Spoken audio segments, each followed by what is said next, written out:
next section is a panel, and there are two panels. The first one is the speaker is Mohammed Abdurrahman Abdi, a Somali youth volunteer for Development Association based in Somalia, and I would like also to invite Yanina Dehaerne. She's an international youth activist on environment in Australia. Yanina and Mohammed, I will give you each of you 1 minute to introduce yourself. I will start with Mohammed and then Yanina. Welcome on board. Mohammed. Hello, assalamu alaikum wa rahmatullahi wa barakatuh. Good morning, good afternoon, good evening, wherever you are. This is Mohammed Abdurrahman, all the way from Somalia, Mogadishu. As you said, Mohammed Abdurrahman, I'm based in Mogadishu. I was born and raised here. I'm a junior medical doctor and also a co-founder of a youth-led volunteer organization that's called Somali Youth Volunteers for Development Association. It is a volunteer organization that's based here in Somalia. We actually advocate for volunteerism and promoting volunteerism across Somalia. And we have done so many projects and so many things. And thank you so much for this brief introduction. And I'm here to continue with the panel. Thank you so much.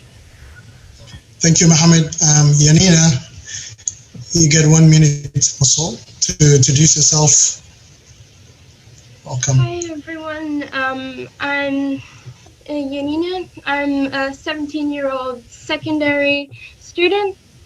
I'm living in Australia, and I'm very passionate about the environment and actively coming up with projects and implementing them to help the environment. So thank you for having me today on this panel.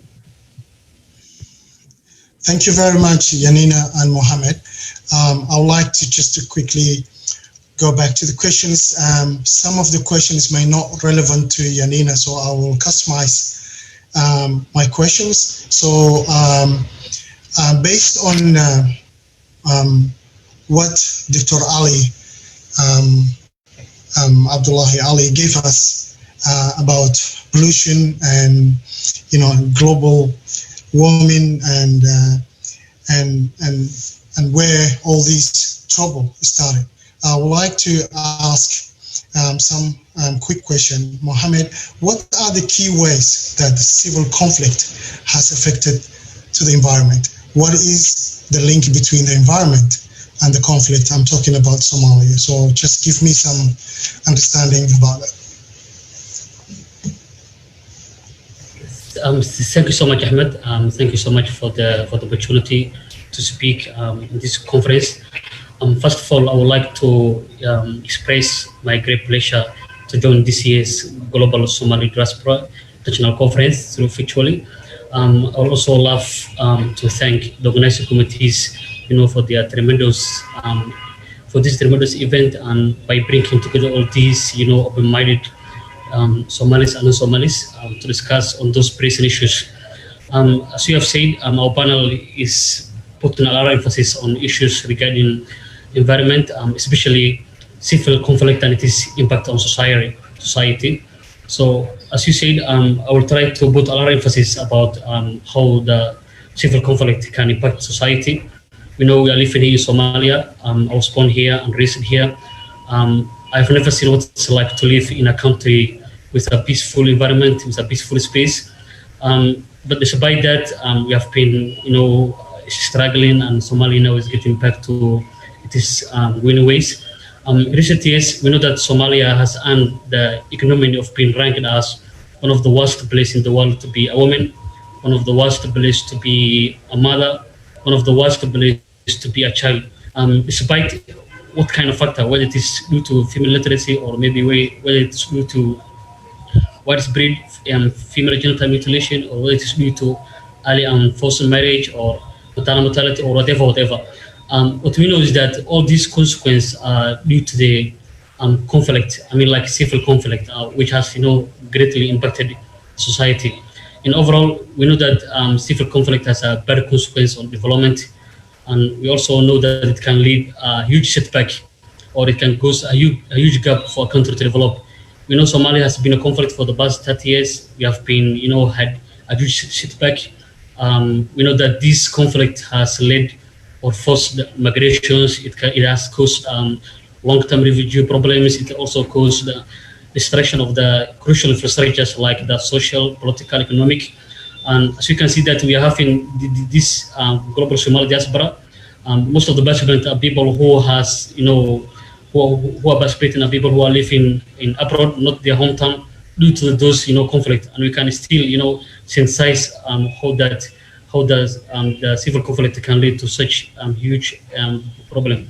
With that being said, I would like first of all to put a lot of emphasis how, especially since I'm representing the youth who are living in Somalia, and we're talking about conflict and environment.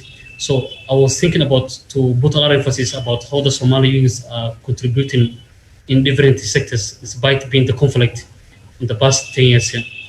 We know that across the world, the policymakers are nowadays considering to invest, youth in order to give them the chance to, to talk about those issues that they want to discuss now.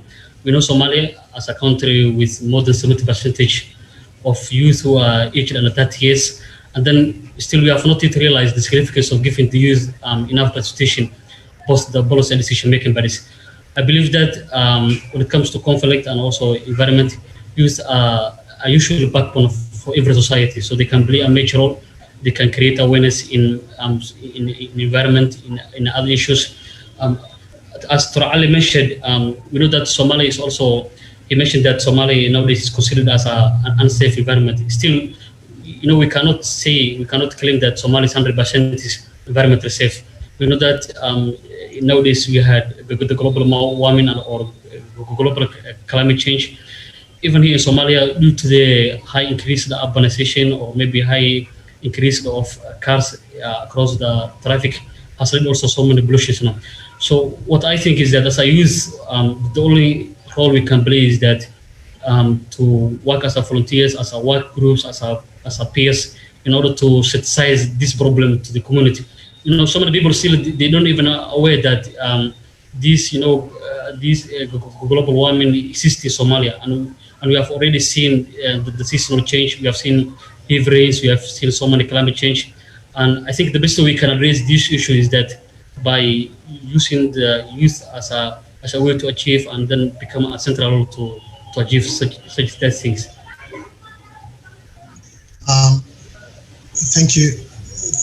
Thank you, Mohammed Abdurrahman, for giving us beyond your answer beyond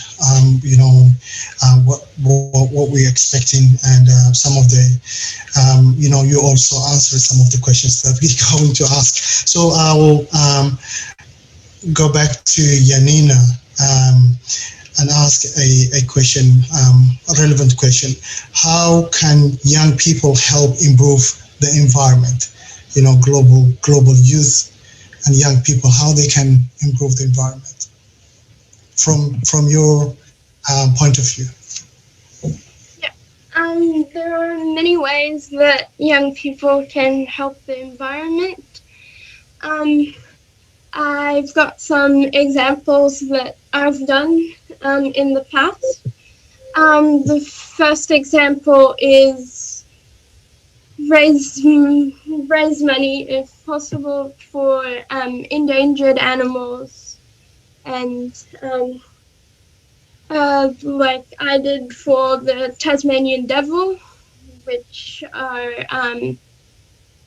suffering from a type of cancer that's passed on through a bite when fighting. And so that's the first way you can help animals in the environment. And then the second way is build compost, educate others on recycling to reduce emissions from the atmosphere, like carbon dioxide and methane. I built a compost when I was 14 with 2 of my friends, and we took the food waste from our classroom and turned it into fertile soil that we used in our gardens to help plant plants to reduce the emissions in the atmosphere again. And now I'm working on a biogas installation,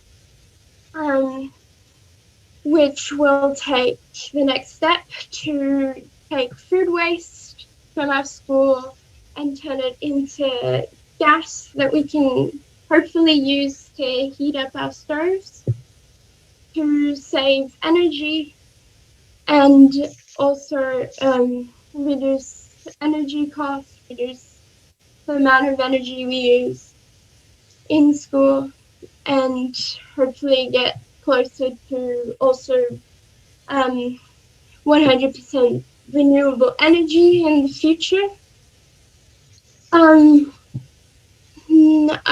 You can also present ideas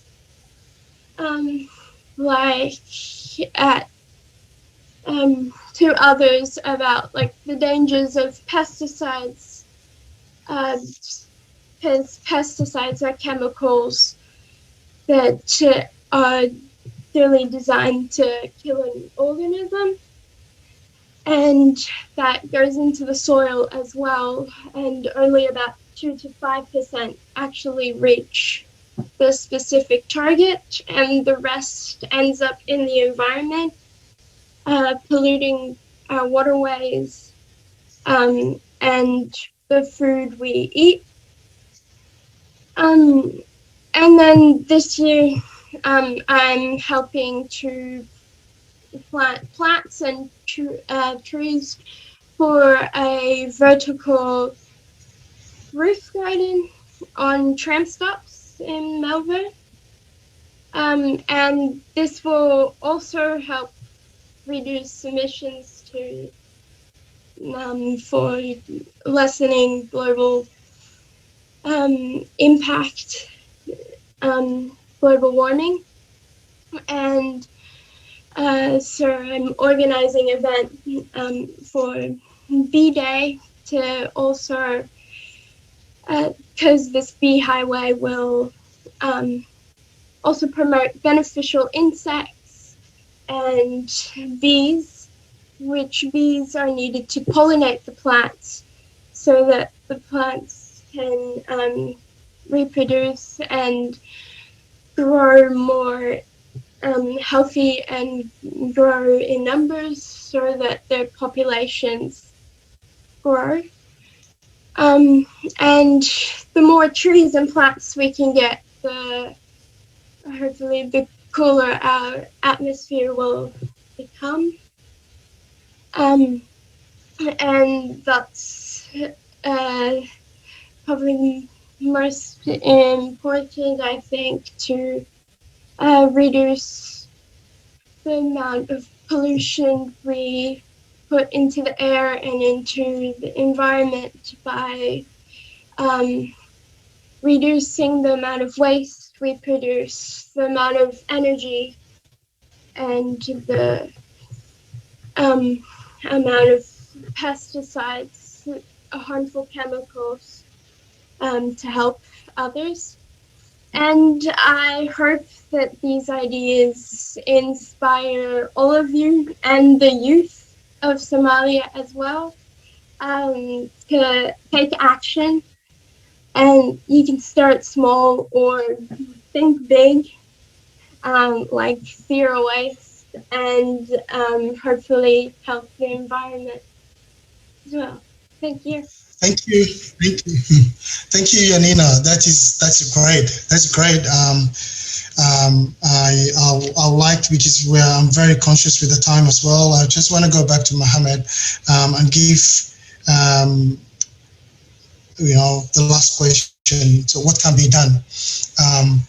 by using all the knowledge and the skill that you already mentioned, that the young people in Somalia who represent 79%, that's a big number. So by using, how can we empower and how can we increase the knowledge and awareness so that they can be environmentally conscious?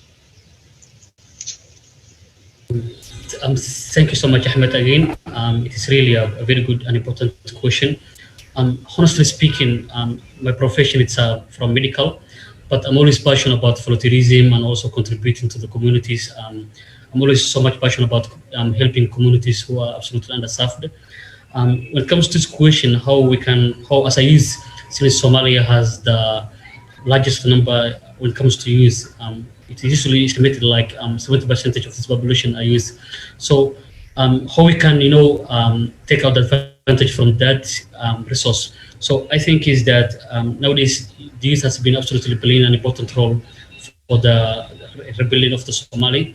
They usually had played so many roles in different sectors, whether it is health, whether it is economic reform or humanitarian. But when it comes to environment, so this is an area that I think little thing has been done, and it still needs to put a lot of emphasis. But although there are some organizations who are working voluntarily, they are raising these issues regarding the environment. I believe that one way we can promote a better environment is that working as our network, as our peers, or as a groups, whether they are volunteers or not, so they can go back to their community and then they can, educate those small things about, for example, like in Somalia, we know that people we usually pan the trash, and then we know that the consequences like the carbon monoxide and those things. So, giving some small awareness regarding about how to properly dispose those trash and how to make the environment clean. So that's one way we can do. Even we can also go to the education system. We can go to the schools. We can also educate and instill, those upcoming young generations about the involvement, about the importance of environment and how they can also be a part of promoting a better Somalia with a better environment. In other way, we can also do some panel discussion groups, or maybe we can organize some events whereby we bring together to those people who are involved with the environment and also the community. Then they can come together and then they can discuss, those an issue, so they can come up with common conclusion. So I think these ways are some opportunities that the youth can learn in order to promote a better environment across Somalia. Thank you so much. Thank you, Dr. Mohammed Abdi.